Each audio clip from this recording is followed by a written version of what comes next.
what's happening. Okay. Man, I apologize. I just rehooked everything up, so you guys should be able to hear us now. I apologize. Some role-playing stuff. It's probably Josh. Anyways, I hope everything's okay now. I found the culprit there. Good stuff. I apologize. Anyways, as I was saying, hello to you. Welcome back to Michigan. Yes. It's a great place to be. Better, she says. Good. I'm glad it is much better now. I apologize. Because the basement flooded. I was in my bedroom for a long time in a little corner. Yeah, and then, he got a hold of me and here we are. And I set up a little something. Not nearly what it should be, but in the short amount of time I had, I did what I could. So, Josh is gone, but it's very quiet. And he's old and has old man hearing. He probably just can't hear. Right. Kayla says it's better. Well, I'm going with it. The echo I can't do anything about because we're in the basement, dude. Right now, there's nothing in here. Nothing I can do.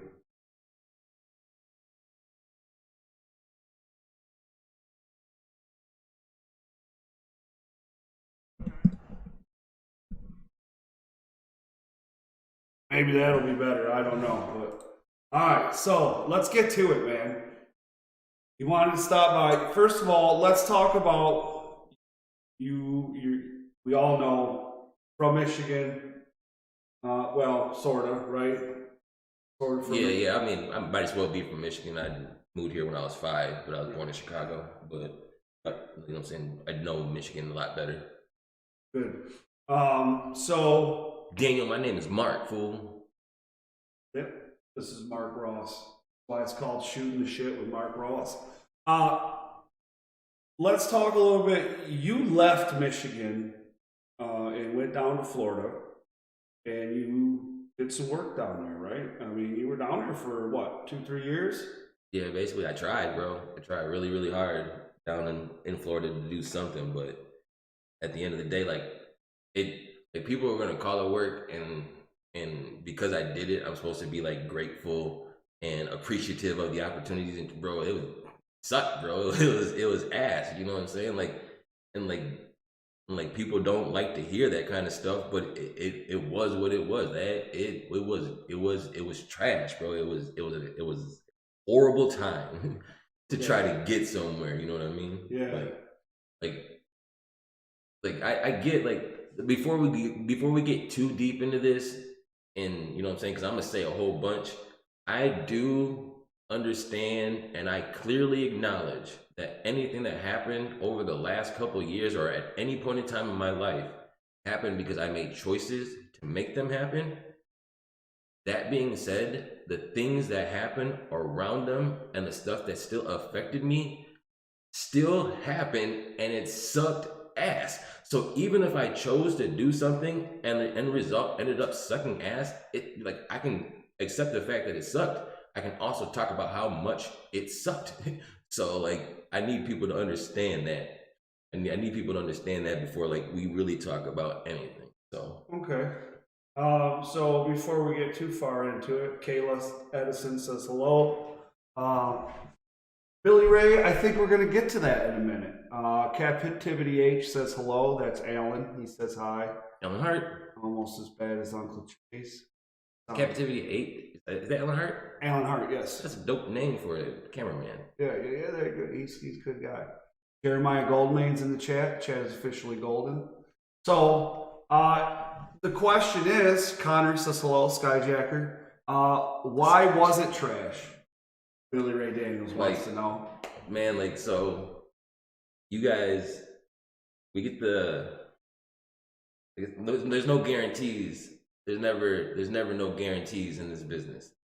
You don't sign up with wrestling and automatically, unless you know what I'm saying, unless you're brought into wrestling like Big Show or Brock Lesnar because of who, you know what I'm saying, who you are and the size that you bring. If you're trying in this business, there's no guarantees. Right. I get that. But I also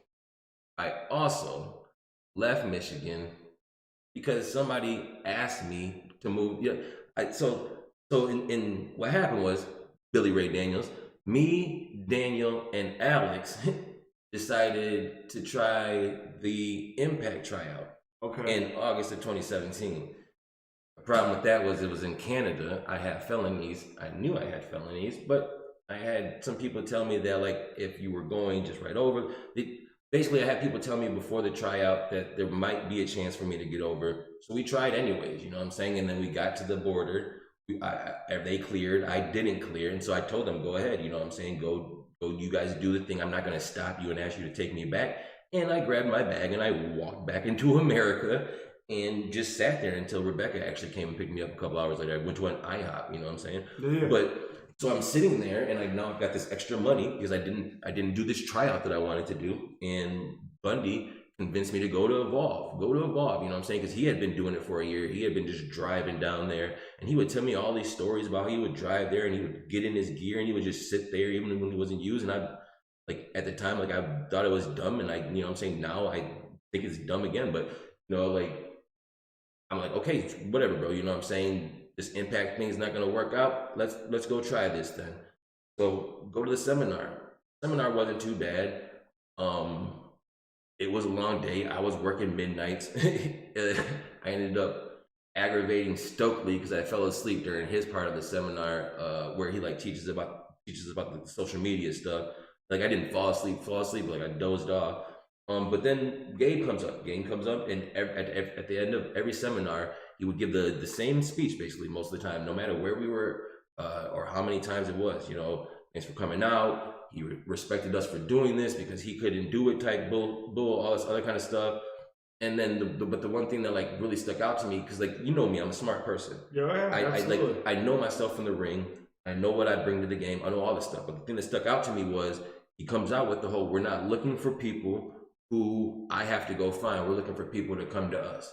We're looking for people who come and try to be. So I'm like, okay, that's easy to do. If all you want is people, I can do that. And so for that September up until April, that's what I did. Every pay-per-view, no matter what, even when I was going through what I was going through in my own personal life with leaving my home and my kids and everything, I went with them. I was in New York, I was in Connecticut, I was in everything up until the point of Mania. Bro, I did my custody hearing for my children while setting up for WrestleMania for these people. So like, it's kind of messed up in my head, you know what I'm saying, at the end of the day, when it's just like nothing. But so that happens. At the end of all that, that's when Sal tells me about this spot. Do you want to come live down in Florida? Sal is the boss. Sal does not talk to me. The boss has now asked me if I want to come live in Florida. I am under the impression that something beneficial is happening in my life. So I go down to Florida. Also under the impression that Bundy would be coming with me a couple months later, but he just never wanted to come. So move down to Florida, go down there. It's me and this guy, Brandon. Brandon was the cameraman that I knew at the time. And within 2 months, Brandon quit. He was done because Sal treated him like dog shit. He was tired of being treated like dog shit, and so he quit. And before he quit, Sal calls me into his home with Brandon, and they ask me, do you want to be the cameraman because Brandon's quitting? Well, no, I do not want to be a cameraman. I really love wrestling. I really enjoy wrestling. I've already watched Sal yell at people and treat people a certain way and heard all the horrible stories about how he talks. I didn't want to do it. I told him directly, no, don't want to do it. So October comes. We go to Evolve, whatever, 114, I think it might have been at that time. It was the first time that they did something with the Fed. Okay. We do the seminar. I'm in that seminar again. It's me and a guy named Zenshi. And bro, we killed it. It was the first time I met Seidel.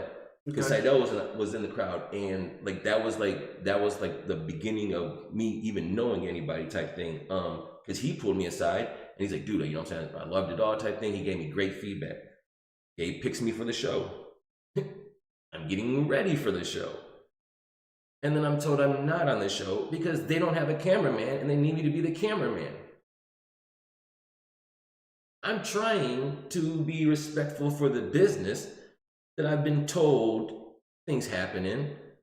So I record the show. Do I tell the guy who is my landlord, who is my boss, who I want to work for in a capacity later? No, I record the show. And it became a burden, bro. It was, you know what I'm saying? Like, if I did get an opportunity to ever wrestle, I was literally wearing my gear under my regular clothes, recording the whole show, after setting up the whole show, after setting up the merch, after selling merch at the beginning, the middle, and the end of the show. And then the only time I was, you know what I'm saying, in my gear was when I wrestled. But you know what I'm saying? I'm literally in this the whole day. It was, bro, it sucked ass. You know what I'm saying? Like, nobody else is doing this. Nobody else was doing this stuff, bro. I've slept in vans. I've slept in vans so they don't have to pay for parking. I cleaned up the piss and the shit of Darby because Darby thinks it's funny to just pee in bottles and shit in bags and not throw it away, just leave it in the back of a van, as well as being kicked in my back for 30 hours because he gets bored. And that's what, this shit wasn't fun. It was, I'm glad you guys love him. I'm glad Darby's on television making $1 million. Glad you made it, bro. I'm glad everything is cool for you. Shit sucked when you were kicking me in my back, and it sucks right now. Like, and that is the reality of what is going on. And when I show up and I tell somebody, a promoter like Steve Rivera, there is no Aqua, and you look me dead in my eye and say, he'll be back. Nigga, I sold the gear. I don't have any of it. How can he be back if I'm not gonna do it? And if I'm speaking directly to you and you're ignoring that, how do I not feel crazy? You know what I mean? Yeah. It's a game to these guys, dude. It's a game. Like I told you before we started this. I have no problem saying this online right now.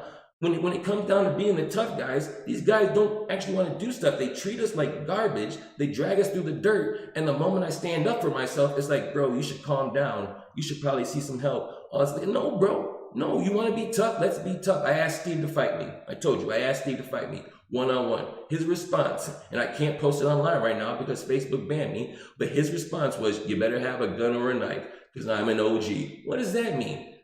We're talking wrestling. You were talking tough. No guns, no knives. You know what I'm saying? I'm talking about my hands. But because you can't take the reality of actually facing somebody, you can't take the reality of what this business does when it's thrown back in your face. If I would have just keep showing up 3 hours early, you tell me to be there at 1 for setup, you show up at 4. If I would have just kept doing that, you would have kept paying me $10 and kept paying me $20 if you paid me at all. Because the moment I try to be somebody, the moment I try to do something because of who my trainer is at the end of the day, because I claim Andrew Darcy and you guys don't want to respect him, you guys feel like you could take advantage of me. And it can't happen like that, my dude. So, you know what I'm saying? Like, if you want to book me, it's fine.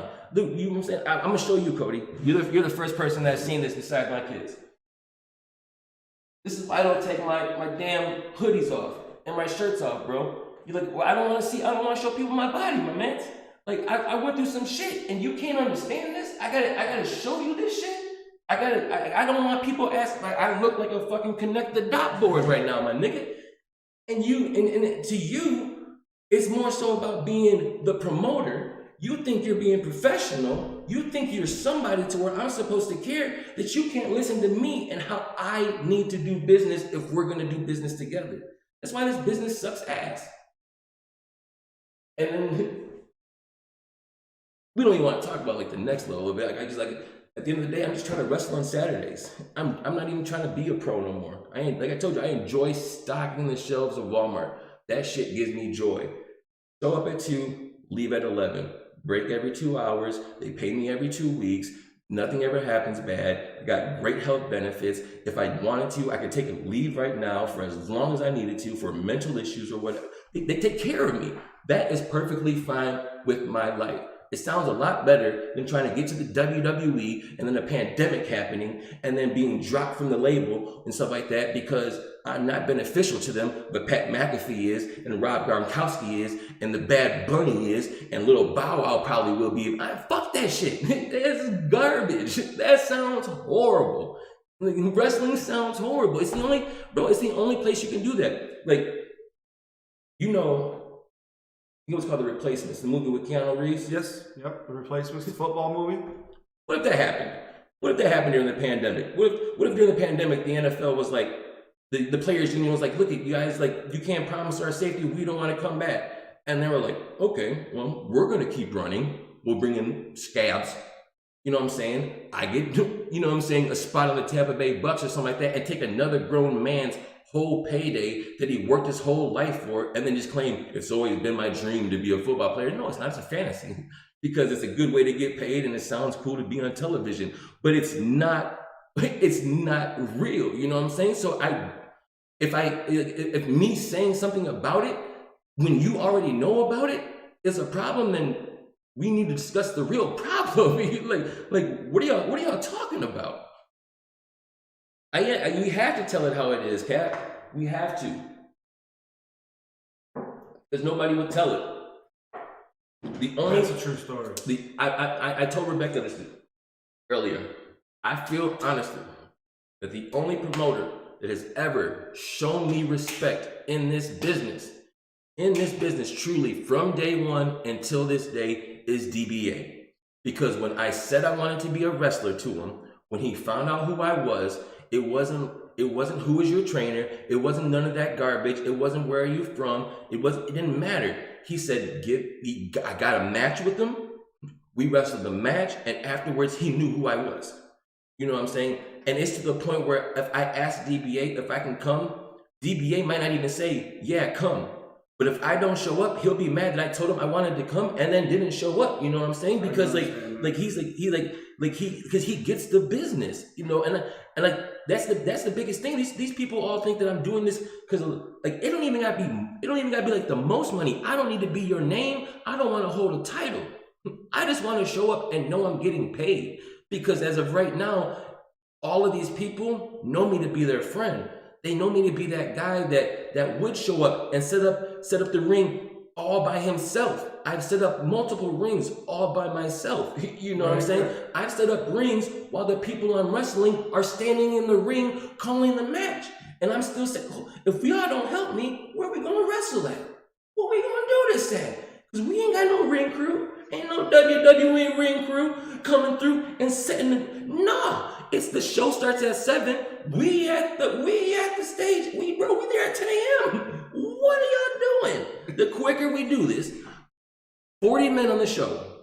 40 men grab something. It's set up a lot faster. One man grabs something. It's going to take 3 or 4 hours. It's a frustrating business because y'all make it frustrating. And they allow it to be that way. And they get upset when we say stuff. It's why Blake doesn't come around no more. That's why Blake's my new internet best friend. Make sure I tag him on something every day. He's the only one that... it sucks because you have to go through it to get it. But he gets it. Right? Yeah, I mean, the last time I talked to Blake was at BCWA, and I think he was talking about how he was limiting his schedule, and we ain't seen him since. Because it's like, at the end of the day, like what's the $20 worth it? Like if I wanted to, like you're telling me you're on 7s right now. If I wanted to, I could quit my Walmart job and get with you and work 7s and make way more than $20 on a Saturday. And then, dog, if it is the $20, if it is the $20, because like I said, the last show that I worked here in Michigan, I asked the promoter, hey man, how much am I getting paid? I even told the man, I'm just trying to understand my bill situation for next week because I'm living in my car and I'm trying to get this under control. And his response was, not sure what pay is going to be, if there will be pay, kind of a charity show, blah, blah, blah, blah. My dumb ass got in a car and drove somewhere where somebody told me they might not pay me. My mistake. But got there, did what I had to do, And the reason that I got paid was because a fan showed up and paid the boys. A fan handed each one of us $100 bill, bro. $100 bill in my hand. Oh. Not Rivera, a fan. And it took Peter B. Beautiful getting fucking Rivera to pay attention and even go through with it for us to get paid. So I'm not gonna sit here and acknowledge that Rivera paid me for his last show. Technically, this fan paid me and I got paid because Peter. You know what I'm saying? So what are you doing as a promoter? You know what I'm saying? You're making a cool flyer and throwing it online? Great, my dude. That doesn't make you a fucking awesome promoter. That doesn't mean you've done shit in wrestling. People got this idea that they've been here for 10 years plus, and so like that means that they've made it. They've done something. Bro, if I stand on the same corner for 10 straight years, it doesn't mean that I know this block. Just because I stood on this corner for 10 years, you know what I'm saying? A whole bunch of stuff goes down. You could be a fry cook for 10 years. You know what I'm saying? Yeah. You can flip burgers for 10 years. You can't come to my barbecue and tell me how to cook a burger because you cook burgers at McDonald's. That's not how it goes. These niggas have no credibility. A guy that's never been outside of Michigan trying to tell me I'm not shit. And then this is what really fucked me up. We do the show. The fans chant, "Who are you?" I play into it. I get to the back, and I'm pretty sure I said it to Peter, so Steve can ask his boys. I enjoyed the "Who are you" chant because the locker room that I was in, there was me, there was Movado, there was Peter, there was Soul Taker, and there was Alex. Everybody else on that show, I have never been on a show with before. It started in the last 3 years. Dread King Logan, Tommy, TJ, all these guys, you know what I'm saying? Like, these fans aren't my fans. They weren't here with me 3 years ago. And the ones that were chanting me. They didn't recognize the guy that I had long blonde hair. They didn't recognize it. That was the point. You know what I'm saying? I'm sorry that you don't get wrestling, Steve. But the fact that they were chanting, "Who are you?" It wasn't a knock to me. That's a compliment to your locker room, bro. Your locker room is a whole set of new guys killing it. Whole set of new guys bringing in 75 people brand off a pandemic. Because it wasn't like Steve was out here in the streets promoting that show. You know what I'm saying? It wasn't like he did a whole bunch, but you throw it out there for a week that you were doing a show. What happens is you did that and they want to see the Dread King Logan. They want to see TJ. I'm perfectly fine with that. They've been here for 3 years. Right. That's the point of this game. I was down in Florida. Advertising myself down in Florida. Why would I advertise myself in Michigan to come see me in Florida when I know you guys have live? These guys, they act like they get the game, but they don't. They act like they get the game because they played video games and they know a couple people. You know what I'm saying? Steve's thing will always be that he was in a group with AJ Styles. Fuck out of here. And you know what I'm saying? You might have been in a group with him. Why didn't you go? You know what I'm saying? You know what I'm saying? Groups tend to move up, like, you know what I'm saying, together for the most part. You know what I'm saying? Like, we see the pictures of Adam or Edge and Christian all the time from Detroit. They moved up, you know what I'm saying? Maybe at different times, but eventually, you know what I'm saying? Buddies take buddies. Nobody took you. You know what I'm saying? No, all your buddies, nobody took you. What are we talking about? You know what I'm saying? Yeah. Wow. It's like people try to teach you how to get to the NBA, but we're both standing in the YMCA shooting around. You know what I'm saying? Like how do you really know how to get? How do you know how to get there, dude? I ain't never been anywhere. I'm just like everybody else trying to get somewhere. Bro, that's all we all trying to do. Amen. And they can't admit that part. That's what it's like. I said, they have to have made it. They can't say that they, you know what I'm saying, that they failed, that they still trying. They had to have made it. They had to have been doing something great. And bro, no, you're not. You know what I'm saying? Like all these promotions that get there's so many just one-off promotions. You know what I'm saying? Like you running in a 5-mile radius of yourself at all. Trying to talk about a specific wrestler not being bigger than you're not bigger than that. I can't go to Florida and put on my resume that I work for Steve Rivera, and it fucking mattered to anybody, dude. Like you know what I'm saying? Like it won't. They're like, who?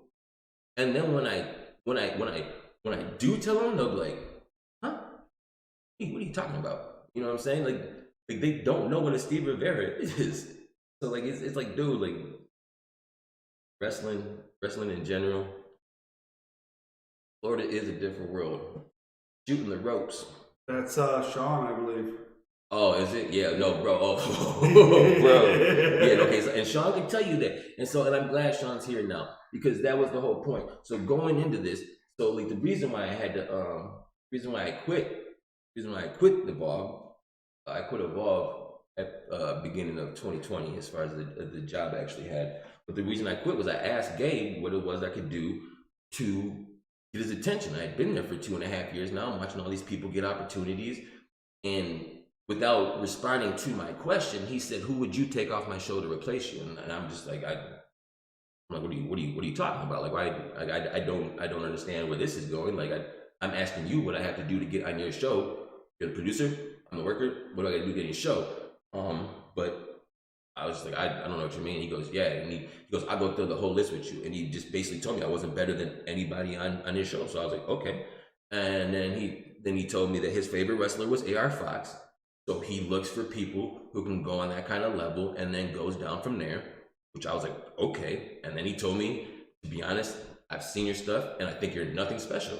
And so I was like, okay. Thank you, that's all I needed. And so I went out there and I worked the rest of the show, which was in Livonia. I was supposed to be on that show with Mongo, and then I believe he got hurt, and so they had to scrap our tag match.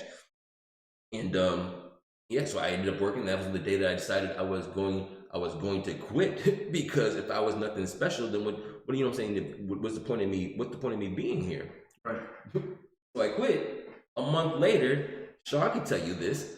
I won a title that was created by a podcaster, not a wrestling entity, not anybody to really do with wrestling. A podcaster. I won a title that they brought into ACW, which was Evolve's NXT or however they want to look at it. I win this title, bro, and the fans cry, and I don't mean like they cry like. They cry like they're at a wedding, bro. Like it's you know what I'm saying. Like it's not cheering, it's not booing, it's just tears and it's just happiness. Because after the storytelling in the 2 years of doing this, you know what I'm saying, for a title that's not even for the company. You know what I'm saying? Like it's literally not even for the company. It's not recognized by the company. To be honest, the company doesn't even recognize the Wednesday Night Proving Ground show. They didn't. Their Wednesday Night Proving Ground show. If you watch that you can watch it from the period of when I started until about the time that I left, because that's when Alex started recording it. If you watch that and then you watch their pay-per-views, they have nothing to do with each other. They're two different worlds. No, I'm not holding it, bro. I left that in Florida. I'm not coming back to Florida. It's a Florida championship, and I'm not coming back to Florida. I have no business in Florida. I have no desire to be there. But yeah, bro, like to be told I was nothing special while these people cried at your base promotion, like it's a confusing world. Yeah. what do you do with that? You know what I'm saying? Yeah. What do you do with that? And then a month later, you know what I'm saying, they sell to the WWE, and then I watch all these.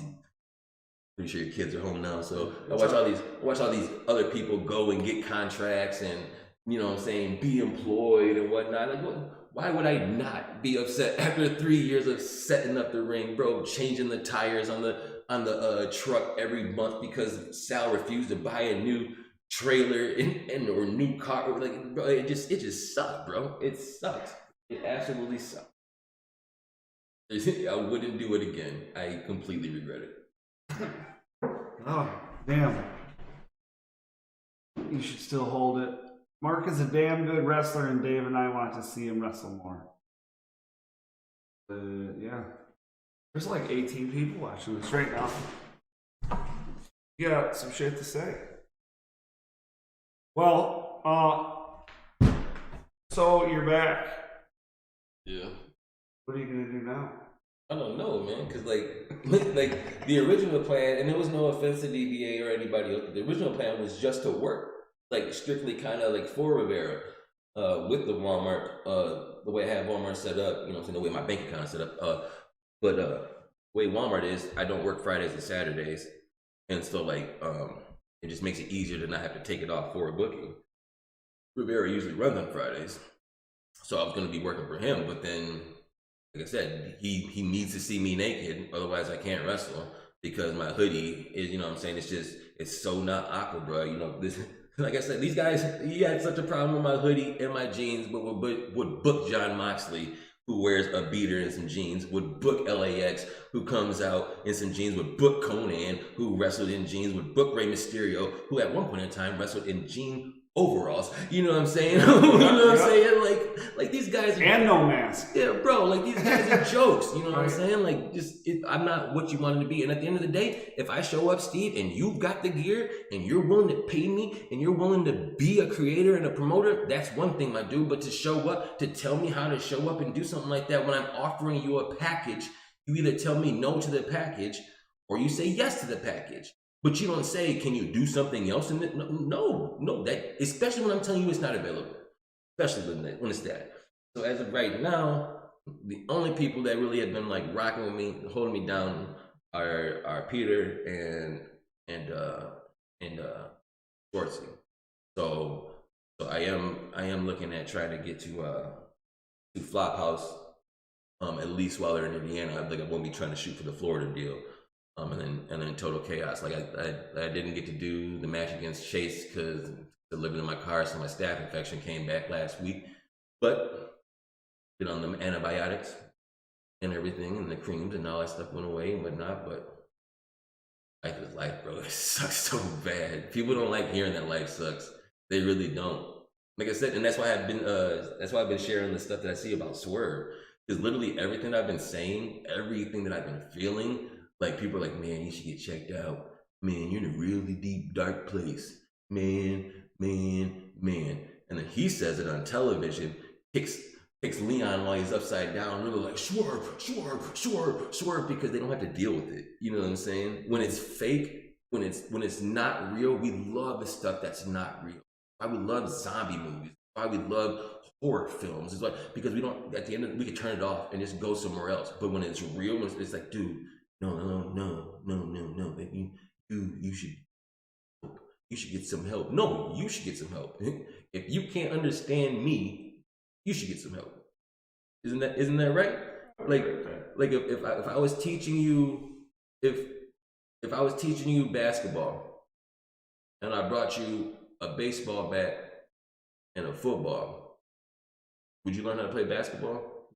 Okay, so if I brought you a basketball and we need to drills, we would learn how to play basketball, right? Yeah. People don't take the time to learn and train each other how to basketball each other. You know what I'm saying? Like, I'm not you, you're not me. I need you to have the patience and the time to learn how to basketball me, because you have to learn this skill. And you might not be able to basketball as fast as I can. You know what I'm saying? And then I can go over to the left hand. You know what I'm saying? You might still be like people. They expect, because they are a certain way, I'm supposed to be that way towards them, and it's not ever going to be that. It's not ever going to be that. Sorry, bro. Like the last year, like I'm slowly losing my mind. I know I'm slowly losing my mind. I just rambled. But last year was I think maybe we all just losing our mind though. Last year was really rough, bro. Yeah. I think that we're all kind of losing our mind. Sean says from Shooting the Ropes, I enjoyed those drives to see you when I could. I'll catch you when I'm in Detroit. Yeah, hopefully, Sean. Like, I don't know. Like I was telling you, Steve talking about killing me next week. So I might not make it to that next time. It's tough guys and OGs and all that other garbage. You know what I'm saying? Like, bro, don't know what to do with life. I don't know. I'm supposed to go to Flophouse the day after. And this guy just can't. Like, and that's the problem. We don't have to fight. We didn't have to do that, but you also didn't have to comment. You didn't have to say anything. You don't have to be Steve Rivera. You choose to do what you choose to do. And then when people will confront you about stuff, it's like, oh no, I'm just gonna back off. I'm just gonna. I'm saying he tried to hit me. So this is what happened with Steve. This, I don't know why he got like so offended by it. But Steve told me to be at the show at 1:30. Showed up at 4:00. I had messaged and called Steve a bunch of times. I didn't want to leave if he was going to be showing up, and then he wouldn't respond or answer to me. Then he calls the guy that's sitting next to me, starts talking to him. I asked Steve to grab me a pack of cigarettes, and Steve was offended. He was so super upset by that. And so he showed up and he told me, don't ever ask. He goes, you don't ever ask me. He said, you don't ever ask a promoter to stop and grab you a pack of cigarettes or anything like that. And I'm like, okay, which I get. And I wouldn't do with a regular promoter. But Steve is also the guy that when I pulled into town at 3 a.m., you know what I'm saying, with Evolve, he had no problem coming to pick me up and some of the guys to smoke and to be around people because he was trying to get the fucking rub and he was trying to be in this circle type deal. He had no problem with us just being cool and being friends then. I thought I was asking a friend to stop at the store and grab cigarettes, not a promoter, you know what I mean? And at that time, you know, like we were friends. When I didn't have Evolve, when I'm just that guy at his show, even though I'm still the first guy at his show here to set up, grabbing boards and stuff, then it's like, nah, bro, I'm the promoter, you're the worker. And it's like, okay. So if that's the deal, if that's the deal, then I have to present myself like a worker, not like your friend, not like I care about you, or no, this is what I have for you. And if you don't want that, then let it be. Steve's not the kind of guy to let stuff be. He has to run his mouth. He has to consistently run his mouth because he feels like even at the end of the day, he's like, you know, he's like, make sure you say my name so I get that heel heat. This isn't heel heat, bro, because this isn't a show. I'm talking to you about my life. I'm trying to get you to understand why I'm doing and going through what I'm going through, and you're talking wrestling. But you know what I'm saying? And then when you want to talk wrestling, you don't want to talk the wrestling that I want to talk. So what is going on? You know what I mean? Yeah. Spin me in a circle as much as you want to, bro. Like, you know, it is what it is. It is what it is, man. Bro, this is education right here. Feels it sucks, bro. It doesn't feel educational. Like I said, it sucks. like everybody expects everybody expects you to just stay quiet until you get that WWE 24 moment where it's like, I started in the mud, worked my way up, and then they flash back and all it. No, it doesn't. Like I said, I have to know that even when I earned my opportunities, that they were taken away from me so that I could record, and the rest of the world could see wrestling because I respected wrestling. I stood in the rain with my shirt off, covering the router, and you'll probably see it in 2 months or whatever when fucking Facebook throws the memories back up there, so that the world can see Keith Lee wrestle JD Drake in Keith Lee's last independent match. You know what I'm saying? Because if the rain gets on the router and you lose the stream, y'all not gonna see it. I didn't do that. You know, I'm doing it. I'm doing it because I want to get somewhere. I'm doing it under the impression that it's gonna get me somewhere. It got me nowhere. I'm very, very frustrated, dude. Very, very frustrated. And then to be openly mocked. I guess at the end of the day, what it comes down to is to be openly mocked by anybody. You know what I'm saying? While I'm being being frustrated, is only gonna make somebody more frustrated, dude. It's only gonna make anybody more frustrated. I'm glad Steve Rivera has the power to just laugh it off. Like I said, it's because you're a nobody, bro. It's because you're a nobody. You're not looking to be nobody. You run in an arcade. You don't run you act like you run in Kobo or something. Like you don't. You run in an arcade. You can only see the 100 before, you know what I'm saying, COVID. Like, get out of my face, dude. Guys are trash, man. Guys are big trash. All right. Well, do you want to turn it over, see if anybody wants to ask any questions? If anybody's got a question. I know. I mean, I think you might have answered a lot of things, but... Who's just running LA? I don't know who that is, but he says, which Walmart you work at. He says you and Steve should make up. Probably just somebody. Just somebody. I don't know who that is. It's probably Steve himself, Doug. I don't know who that is. I've never seen him in the chat before. So, hello to you, Just Running LA. But yeah, if you got any questions, throw them out there. While we're sitting and waiting, don't forget to go down in the description and find all the links to Rasslin Rage and Michigan Independent Weekly, where you can get all the information for shows in the independent world here. Degeneration Fit, I'd like to have a match with you. That would be Electric Ely.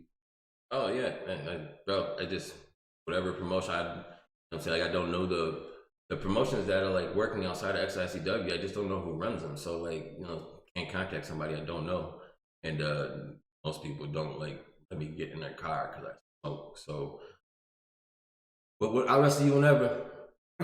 You, Dread King Logan, Jason Page, like all you guys. Like I got to get in at least once before Steve kills me. So.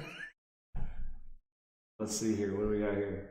So we going to get to see you versus Tommy? Yeah, man, and I hope you guys get to see like what I be seeing because I literally wrestle Tommy in my head every single day, at least twice.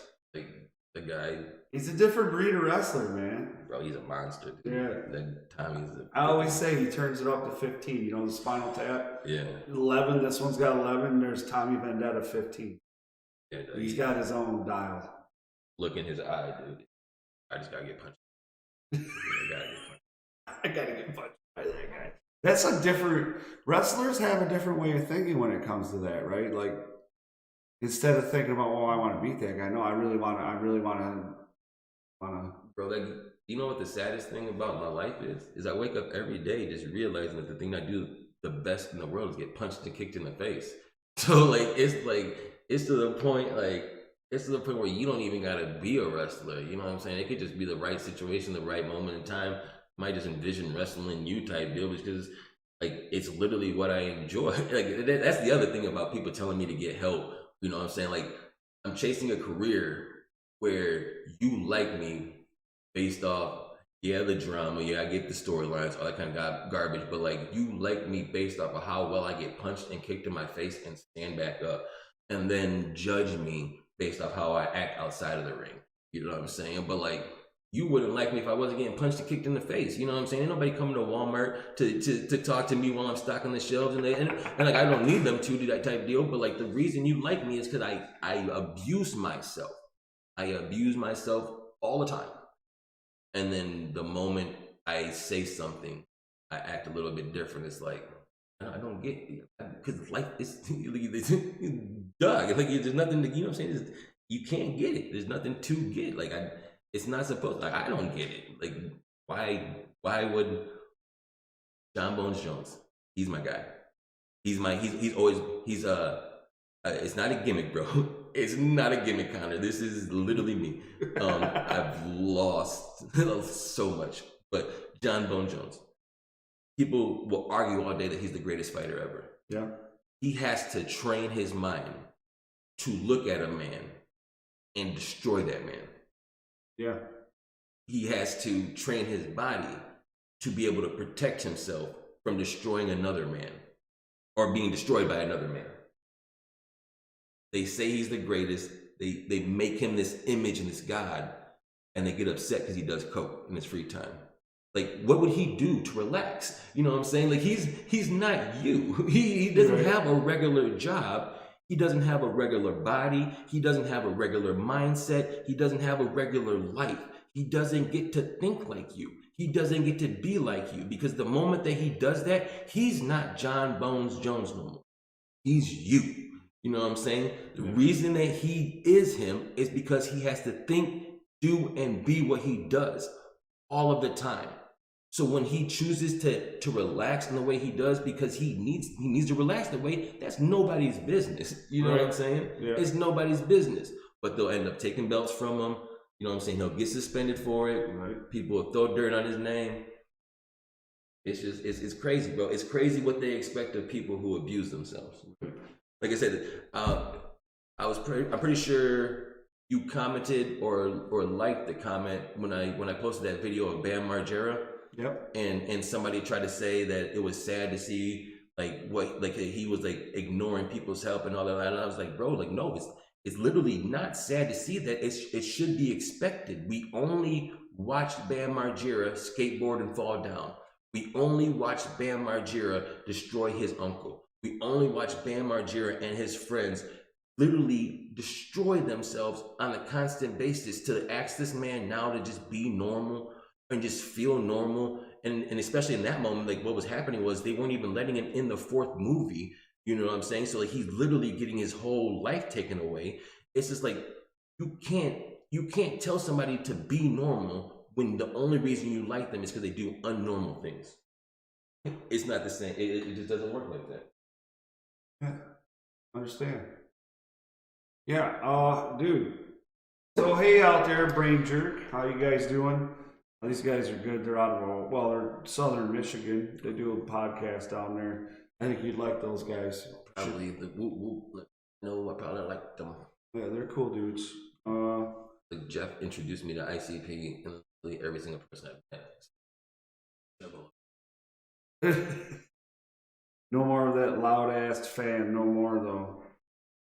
That's what Shooting the Rope said. Oh yeah, you talking about that is just the one lady down there. She was a fan. She was super loud. Yeah. Yeah. Well, I think we're gonna wrap it up here, guys. I really appreciate you stopping by. For sure, man. Welcome back to Michigan. Even though it's not under the circumstances that you would like, you know, fuck, dude. Life, like you said, dude, it ain't all fucking rainbows and sunshine and all that shit, dude. It's really not. People ask me all the time, or not, like kids, all that kind of stuff. What you would tell your kids getting in this business, man, dude, like, tell them to try something else. In all honesty, like, if you feel like your kid is really good at getting beat up or something like that, or if you know somebody that's gonna get them into the performance center, like right off rip, you know what I'm saying, like that, like, but like, to be honest, like they're just better off they're better off doing something. Like, you don't want to be good at getting punched in your face, dude. You don't want to. You know what I'm saying? 5'6", 100 pounds. That's what you're gonna be doing, getting punched in your face. You don't want that. Punched in your face. Mark, I'm proud of you, bro. Says Billy Ray Daniels. Love you too, man. Yeah. Well, guys, that's all we have for tonight. Tomorrow will be Rasslin Rage, and I believe the guys and I was talking to them. I have to work, by the way. So after I get out of work, I want to come home, shower, and what have you, and set up. Well, no, I don't have to, but and do the show. And I believe we're going to go over not every, because I don't know if we know all the shows, but every show that we know about, or every event we know about in the state of Michigan for the month of March.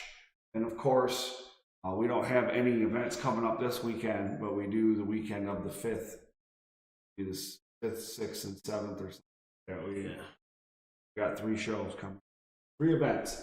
Good stuff. Before we get out of here, let me see here. Danny Beal says, if people are not who they say they are, they don't want you to act like something like that. All right, so thank you everybody for joining us tonight. Thank you to you again as well, Mr. Mark Ross.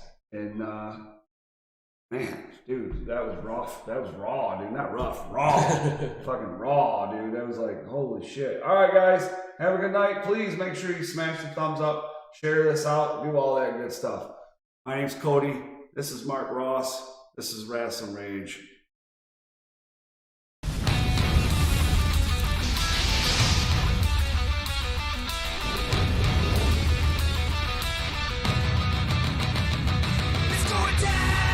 Rasslin Rage. Do it now. This is Rasslin Rage. Scream it out loud. This is Rasslin Rage. Cody Fleming is the man who leads the brigade. It's going down. This is Rasslin Rage. Do it now. This is Rasslin Rage.